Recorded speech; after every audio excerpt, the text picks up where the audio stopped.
Welcome to the InvestFourMore Real Estate Podcast. My name is Mark Ferguson, and I am your host. I'm a house flipper. I flip 10 to 15 houses a year. I own 13 rental properties with a goal to buy 100 by 2023. I'm also a real estate agent. I've been licensed since '01. I run a team of 9. We sell close to 200 houses a year. So on this show, we like to interview house flippers, landlords, and the best real estate agents in the business. So stay tuned for some great shows. If you want more information on my rentals, on the numbers, how I buy properties, check out InvestFourMore.com.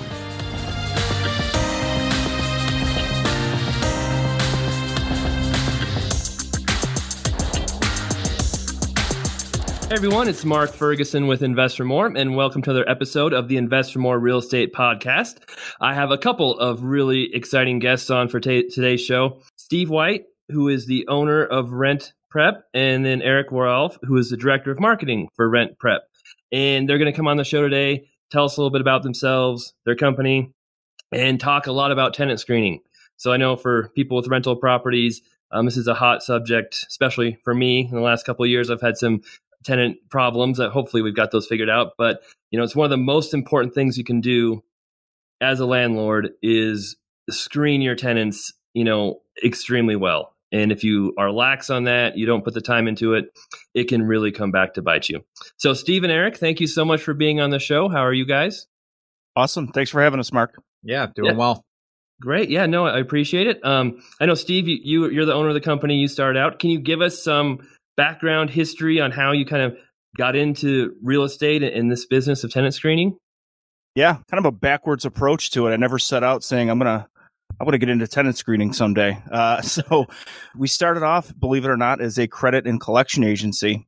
And we had a very large property management company that we were collecting on past due rentals from.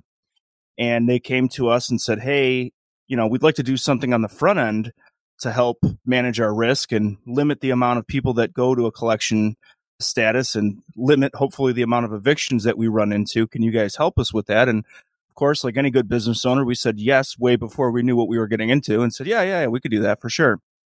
And just worked backwards towards what it took to become a screening company. So what we had was the benefit of working directly with a large company that did a high volume and could tell us exactly what they wanted. So our first, sort of foray into tenant screening was really built on the exact specs and requests of what a property management company wants out of their screening.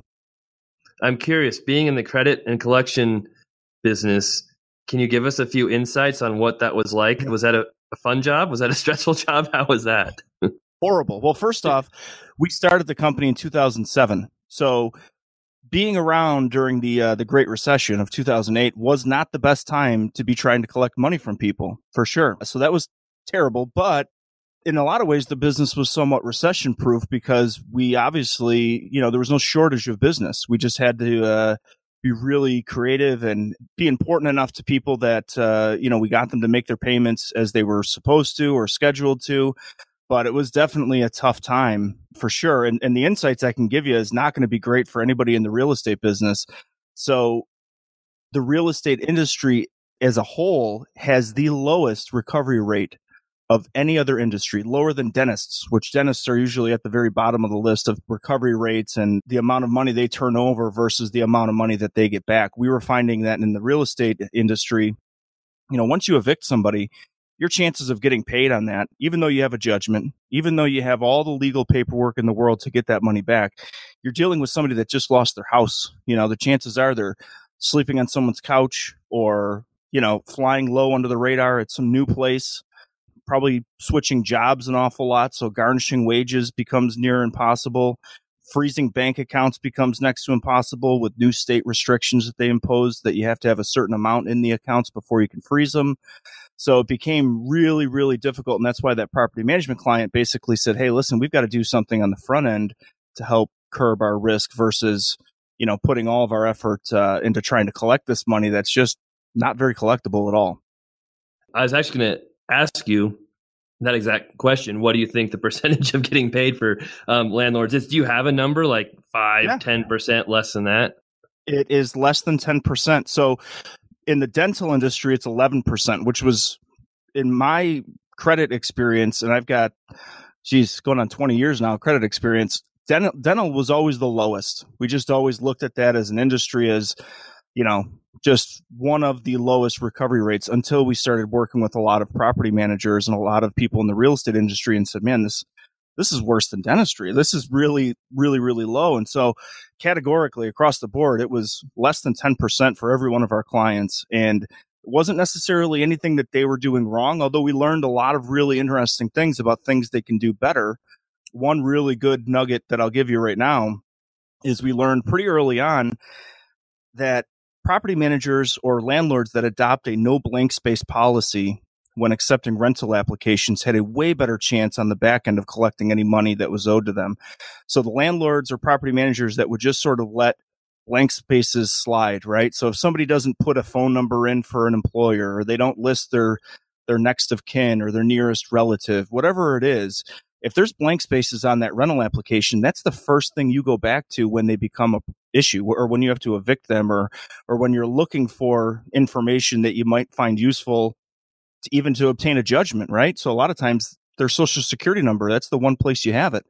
So what we found is that the property managers and landlords that were sort of lackadaisical on gathering that information or allowing those blank spaces to slide would have a much, much harder time on the back end trying to collect anything. So any landlords, property managers, the best thing that you can do, easiest thing you can do right out the gate is just institute a no blank space policy on your rental applications.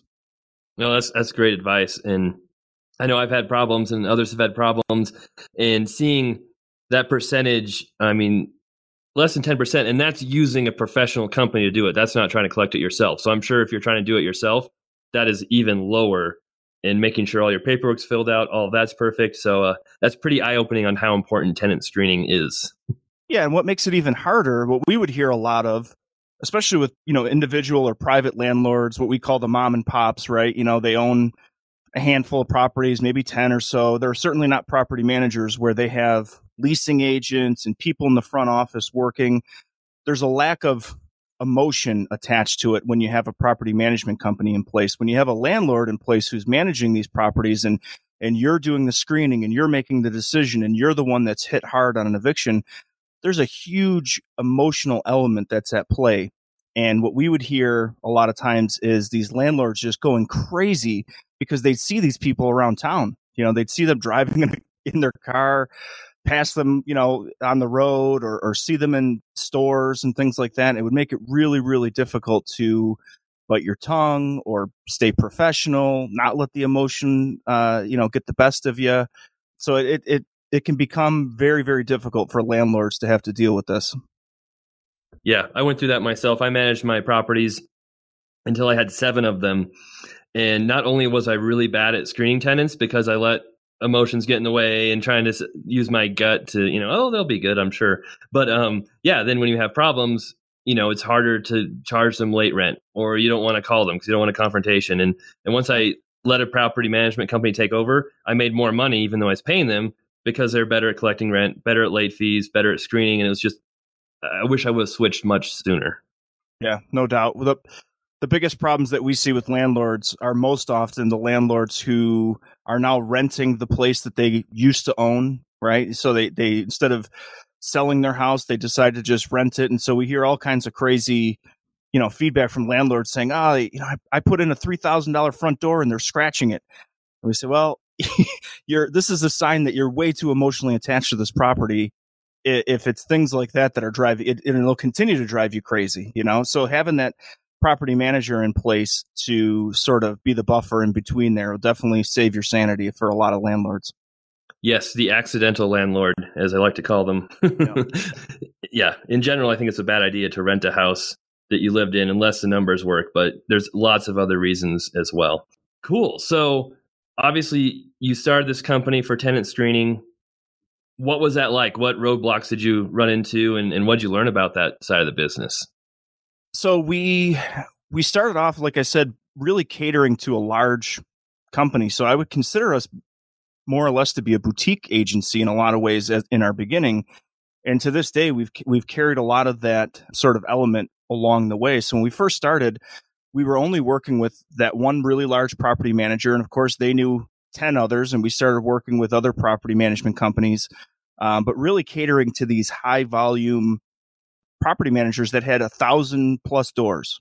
And so they required a lot of attention and a lot of special treatment. They wanted somebody on the other end of the phone immediately when they called to ask questions about a report. They wanted special, services. So for example, they wanted us to be able to make phone calls on their behalf to call previous and current landlords and the employers, which is something that not a lot of screening companies were doing at the time.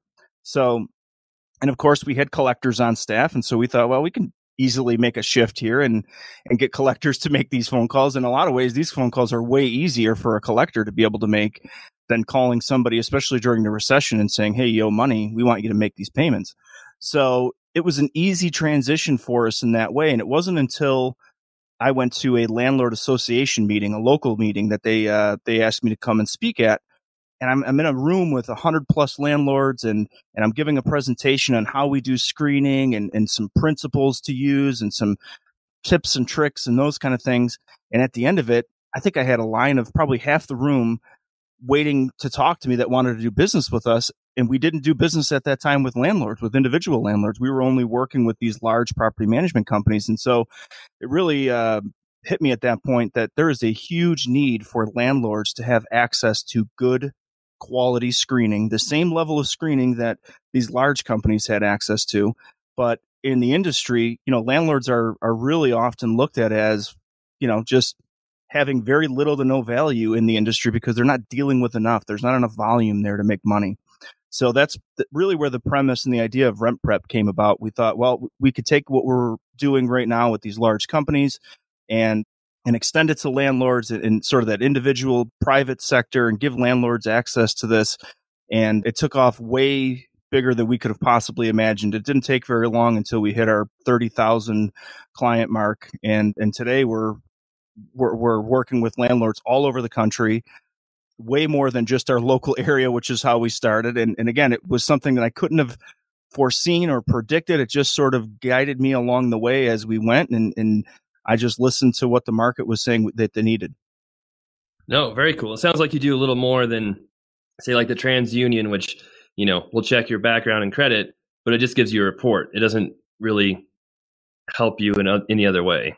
Sure. Well, a lot of what we're doing is providing that human element, right? So we live in a society where everything is moving towards that technology and instant gratification. But in screening, instant gratification is not always great, right? You don't always want an instant result, especially more and more courts and counties are starting to house these records just by name and maybe name and date of birth, but they're not using social security numbers anymore. So when you use an instant search, a lot of times you're getting the wrong person. So God forbid you have somebody like John Smith or even my name, Steve White. Yeah. There's 76 people with my exact name, same spelling, that live in my county alone, over 2,500 in the country. So 3 of them are sex offenders. So when if somebody were to run a background check on me, it's very easy for them to get false positives or information that doesn't belong to me. So that was another area that we saw a huge opportunity to say, well, we can do this better. Putting a human being in there, somebody who's trained and certified in screening and knows what to look for, adding that extra layer in there of somebody actually rationalizing and looking at the data versus just scraping it and dumping it onto a plate, so to say. It was a much better way to do screening and gave much better results. Cool. No, that makes sense. And I know we use, some of those reports, but I also have, someone on my team actually manages my properties for me, and they have the human element of calling all the references, making sure you're going through it and not just relying simply on a report, like you said. And I know someone named Steve White as well. Awesome. Yep. Yeah, I'm glad you brought up the phone calls. That's so important. And I know so many landlords that just skip that. And like you mentioned before about trusting your gut, there's a time to trust your gut. We always say the perfect formula is 2 parts data, 1 part gut feeling. Don't discount that gut feeling. A lot of times that can steer you in the right direction, but you got to know when to use it. And if you're using that gut feeling after you look at the data, after you know the facts, that's the appropriate time. You definitely don't want to go into the situation and say, I got a good feeling off this guy. It never works out. And we've heard from so many landlords, there's two really, really popular reasons that we get new clients. One is they're brand new to landlording. They've never done it before. Two is they've just had the worst situation with a tenant and they never want to run into that situation again. So they just got burned, and we're seeing them immediately following that. And they're learning a lot of lessons in that. And so we hear a lot of times landlords say, I went with my gut and it was wrong. Or I never made the phone calls. I never called the previous landlord. I never called the current landlord to verify any of this information. So that's super important for landlords to not discount that. Don't skip that step. It's critical. And so if you're a landlord and you're collecting rental applications and somebody turns one back in and says, I don't have my landlord's phone number, and they just leave that blank, there's your opportunity to push it right back across the table and say, we can only accept this when it's complete. Because if you have everything, then you as a landlord or you as the property manager can do your due diligence and go through and verify all that information. Right. Nope, that makes sense. And I thought of something that's kind of not in line with what we're talking about now, but one of my worst tenants I had this last summer where they did like $20,000 in damage to one of my houses. And we had rented to them for almost 5 years. And in the beginning, they did pretty well, but just something happened. I don't know if it was drugs or jobs or whatever, but in the end, in 6 months, they just went down and spiraled to the abyss. I don't know. It is crazy. But what do you think about long-term tenants? I mean, my thought was whenever we renew a lease, maybe we should rescreen that tenant over again to make sure they still have their job, they still have good credit, they still have everything the same as it was, because it seems like most of my problems come from long-term tenants, not brand new ones. Yeah. So there's two parts to that I think that are really important. The first thing, which every landlord can do or should be doing, is annual or even semi-annual inspections. Say it's to go in there and change filters or change light bulbs, whatever the reasoning is that you need to make, or even just be upfront about it and say it's an annual inspection that you're going to do, but a reason to get into that property and take a look around and take a look at things. So hopefully you could stay ahead of it. Right. And I know you mentioned that yours happened within a short period of time. Sometimes you can't avoid that, especially if it's being done intentionally. But a lot of times you can catch stuff before it gets too far gone or too bad. So that's really important, and definitely rescreening. I think that's pretty important. If you're rescreening, it's tough because you have a long-term renter, and we all know good credit, great credit doesn't always mean good tenant, great tenant, right? So it's tough to run a background check on somebody and look at their credit after they've already been renting from you for a year or 2 years and they've been paying their rent on time. And let's say they started to fall behind and now their credit's going downhill. It's tough to say, hey, we're reconsidering, renting to you here still, because by all means, they're good renters for you. So there's not going to be a ton that you're going to see on there. I would say criminal records might be the only thing that might be a great indicator, right? So maybe they've got some drug offenses. I know in a lot of municipalities, they use sort of these catch-all citations. Like in Iowa, they have what's called a disorderly house citation. That means if a police officer's ever been to a property and found drug paraphernalia, not enough to maybe arrest somebody and throw them in jail for the night, but certainly enough to give them a citation and say, hey, we've noticed there's a problem here at this property. So those are things that a landlord can certainly look for and try to recognize a problem before it becomes way out of hand. No, that's a great idea. I never thought of that, but I know in our county and other counties around here, you can search for someone's name or an address in, the criminal database, and it'll show you if someone ever got arrested, all types of information. So you could actually do that online without even having their information. A real simple check to see if they've ever been arrested recently or what it was for. So no, that's a great idea. Yeah. The only thing that I'll caution against with using simple online searches is, again, like I had mentioned, most counties don't house records by anything other than a name and maybe a name, date of birth. So the problem that you run into, we had a problem this morning with a super, super common name. I think it was Jose Rodriguez, which is the equivalent of John Smith, right? So we had a landlord that said, hey, I looked up online and I found these records and this guy's had all kinds of problems. And so we do a little bit of digging on our end and find out it's not the right guy. It's not the same guy. So definitely proceed with caution, but at the very least, it's good to keep your eye out, look at police blotters, look at that information, Google their name. If something comes up, it's always worth a conversation. I think the biggest issue that we see too with landlords is they're, like you had mentioned before, you're afraid to rock the boat, right? You don't want to be confrontational. So you don't want to call them and say, hey, I just saw your name in a police blotter. What's up with that?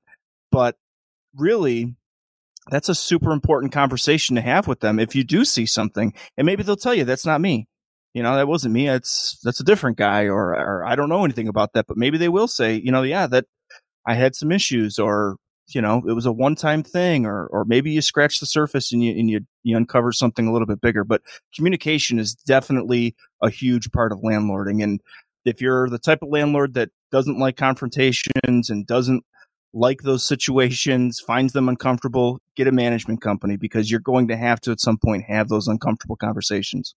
Yeah, no, it's a great point. I thought of something I haven't thought of for a long time. Back in high school, one of my old friends wouldn't talk to me for a couple of years because he thought I stole his car stereo.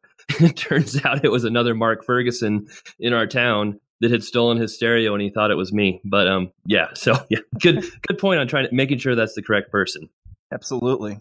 So we talked a little bit about the tenant screening. I mean, if someone wants to landlord themselves, or even for other property management companies, we've talked about no blank spaces, obviously making the calls. What other tips can you give for making sure you're getting really good tenants in your properties? Well, I think a real simple one that we've picked up, we actually get a lot of tips. Actually, we have a Facebook group online. It's like RentPrep for landlords, and it's really cool. We have like thousands of landlords in there, and they're always sharing stuff that's working for them. And I mean, one of these I think is a little strange, but we have one guy that swears by people's shoes. Yeah. So he says, take a look at their shoes, see how they're treating their own property. He's like, if they got mud all over their shoes and they're tracking it into your property on a showing that you're doing, that might be a bad sign, because that's what they're going to do when they actually are renting from you. Another easy tip that you can do is if they're doing a showing, walk them back out to their car. Take a look at their car, peek in the back of it. If it, looks like a dumpster inside of their car, it's going to look like a dumpster inside of your rental. So there's kind of a combination of, getting data on people, running a background report, but also just kind of some of those intuitive things that you can do. And, did they show up on time? Were they 5 minutes late? Did they, is their car trashed? Are they wearing muddy shoes? And just different things like that you can kind of keep aware of. Some of the more standard things that, some of the listeners might be aware of is establishing a rent to income ratio. A lot of people like to, have about 2.5 to 3 times the amount. So that means, if you're charging $1,000 a month for rent, that person should be making $2,500 to $3,000 a month in income. Depends on the landlord, what people want to do. Some do gross, some do net income. Just really up to you. But one of the easiest things you can do is just come up with a screening criteria before you start doing any kind of screening for tenants. So it's basically, it could be even as short as one sheet, but it's just, this is what I'm looking for a rent to income ratio. This is what I'm looking for job history. And then you can just go down the line as far as like evictions, criminal history, all that kind of stuff. And then that kind of creates a little bit of a guide for you that you can use when you're screening your tenants. So that's what I would recommend for people. No, great information. And then I'm assuming, you always do background, you always do credit check. You guys probably always charge an application fee as well, right? Yeah, and on top of that, I'll just add, it's important to be consistent, right? So I've seen a lot of landlords deal with discrimination cases, and one of the best things you could do to defend yourself against any discrimination case is show a history that you've done the same thing for every single applicant and every single tenant that you've had across the board. So you can't just decide to run a background check on this guy because he looks shady, and the next applicant you get, you're going to just go off your gut. You'll find yourself in trouble real quick as a landlord doing that. So whatever you're doing needs to be across the board. And application fees, absolutely. We always say that's one of the best screening tools you can use. If you tell people ahead of time, hey, there's a $30 application fee and it's going to go towards paying for a background check, let's hope that if they've got anything on there, they're going to realize, I'm going to be wasting this guy's time, my money. I don't want them to see all the evictions that I have. So I'm just not going to even bother to go forward with this and waste anyone's time. So a lot of times having an application fee and being upfront about what it's going to be used for can be a really great screening tool for you too. No, great information. I was going to ask about the discrimination too. If someone gets convicted of discriminating, do you have an example of what the penalties could be? I'm sure it is a huge range, but what would happen to somebody if they're convicted of discrimination on a rental? Yeah, actually, I believe it was in June. I can't remember if it was this year or last year that those the numbers for the fines actually went up. 2016, June of 2016, the numbers went up, and I want to say for a first-time offender, it was like $19,000 and change is what you can be fined for a first-time offense of being accused for discrimination. And then it goes up from there, and I think the top tier was up around like $90-something thousand, 99,000 or something like that. And that's if you've been accused 2 times before and convicted 2 times before. As far as the tenant applicant or tenant, depending on the situation, they can also get a part of that pot there, and they can, I believe it's up to $1,000 that they can get for, if you want to call it pain and suffering, and they can also get their attorney's fees covered. So they make the barrier of entry to a tenant applicant pretty low. If they were looking to file a claim, they can basically go online, do a quick search. They can actually file a complaint online with HUD pretty easily. And then if they realize that they got a good case, they can get $1,000, get their attorney's fees covered, and then also put you, $19,000 in the hole. So it's definitely something that, it's something that not a lot of landlords take serious enough because it hasn't happened, but it only, has to happen once. And then all of a sudden you're going to change your entire process going forward. Right. And I imagine that's another good reason to use a property management company because they know how to do that. And then, I don't know, this is probably a tough question to answer, but if you have a property management company and they get convicted of discrimination, is that on the property management company, the owner, or both of them? I imagine it varies. The property management company, you as the owner, you're going to end up feeling the backlash of it regardless, for sure.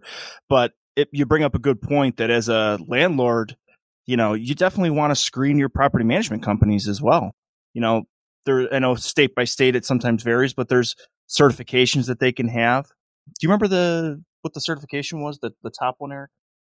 I can't remember offhand. It's like, there's a certification. There's about 50 property management companies in the United States that have it.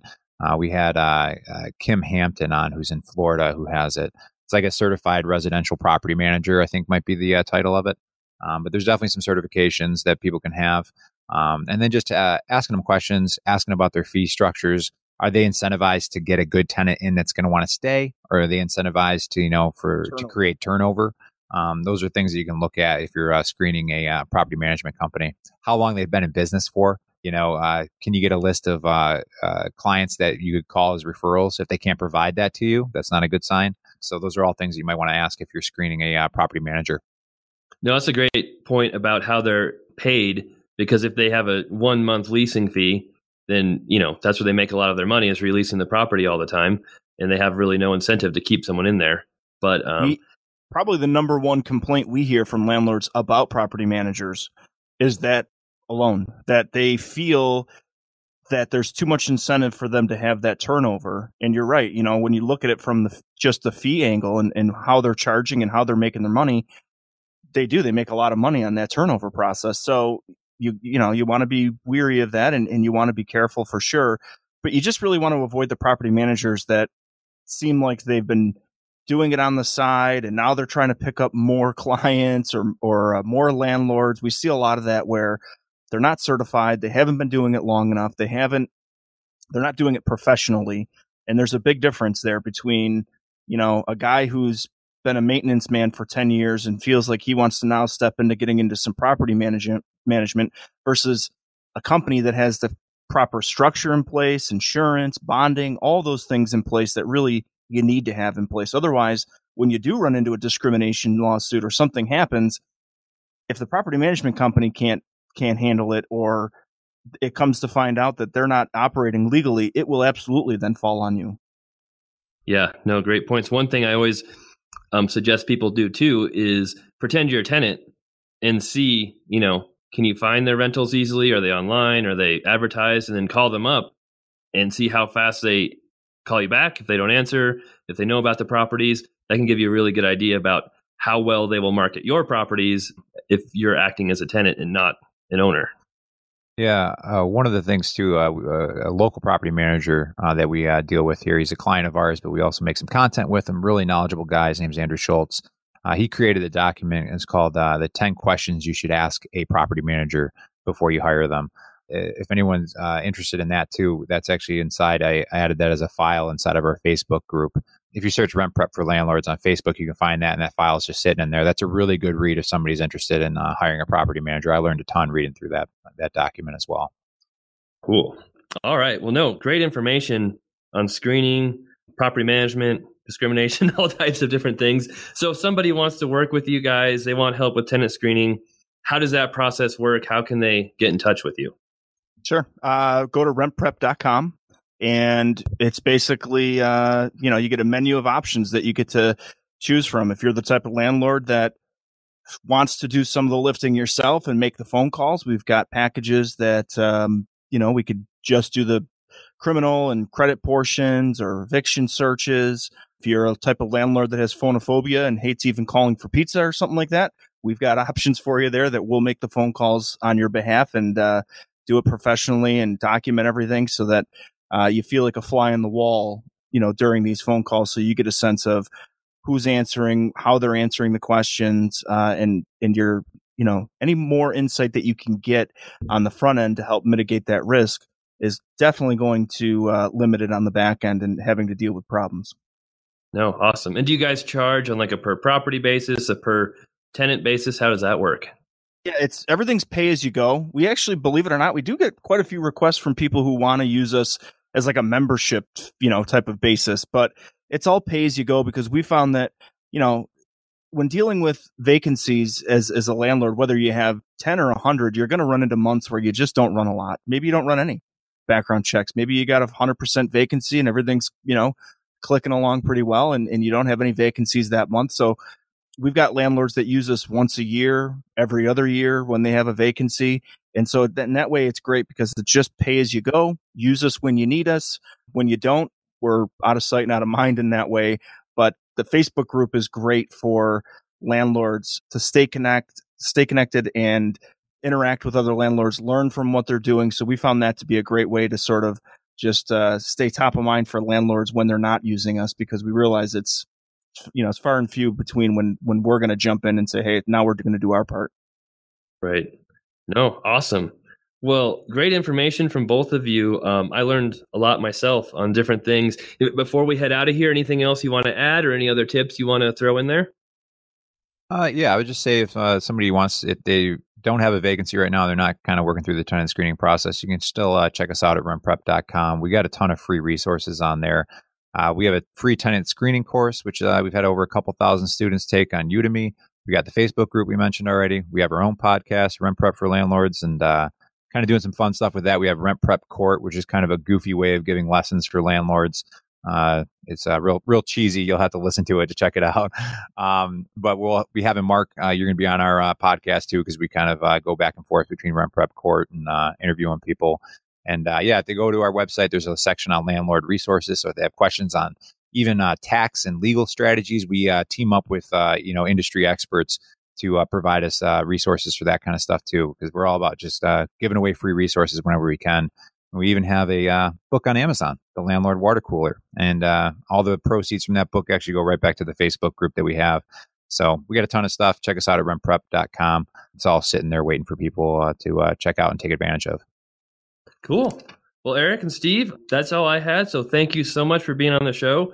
A lot of really good information from the tenant screening, credit collection, all that good stuff that I had not heard before. So I really appreciate you guys coming on.